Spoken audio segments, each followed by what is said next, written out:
F1, Haas dévoile sa nouvelle monoplace 2022. Haas est la première écurie du championnat du monde à dévoiler sa nouvelle monoplace VF22 qui disputera le championnat 2022 de F1.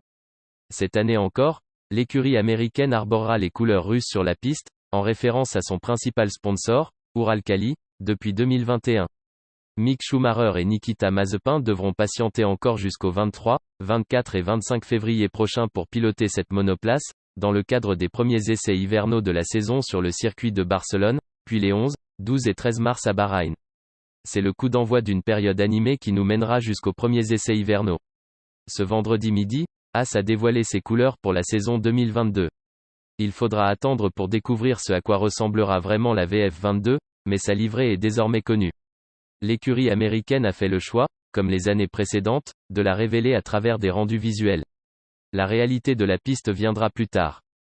C'est donc sur un concept répondant à la nouvelle réglementation technique, mais sans doute pas définitif, que Haas a décidé d'afficher cette nouvelle robe. Celle-ci fait toujours la part belle à Uralkali, sponsor titre de l'équipe depuis l'arrivée de Nikita Mazepin l'an passé. Débutant en 2021, le Russe fera de nouveau équipe avec Mick Schumacher, les deux hommes sortant d'une saison d'apprentissage difficile au volant d'une VF21 qui n'avait pas évolué.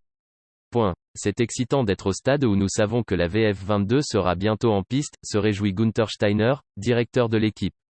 Nous savons tous de quoi l'équipe est capable, nous l'avons prouvé par le passé, et avec cette nouvelle voiture, née d'un règlement entièrement nouveau et avec une nouvelle équipe de conception en place, je suis convaincu que nous pouvons démontrer à nouveau notre niveau de compétitivité le week-end. C'est un règlement entièrement nouveau et cette saison nous avons composé une nouvelle équipe pour gérer la création de la VF22, précise Simone Resta.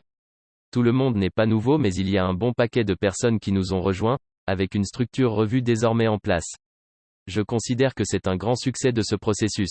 Nous sommes encore au début du projet et il y a une période de transition pour travailler tous ensemble sur la voiture pendant un an, mais si l'on repense au point de départ, cette équipe est déjà un succès. Pour découvrir la VF22, en chair et en os, il faudra patienter jusqu'à la fin du mois. La F1 a rendez-vous à Barcelone du 23 au 25 février pour une première session d'essais hivernaux de 3 jours. Une deuxième est ensuite programmée du 10 au 12 mars à Bahreïn, où se tiendra également le premier Grand Prix de la saison, le week-end du 20 mars.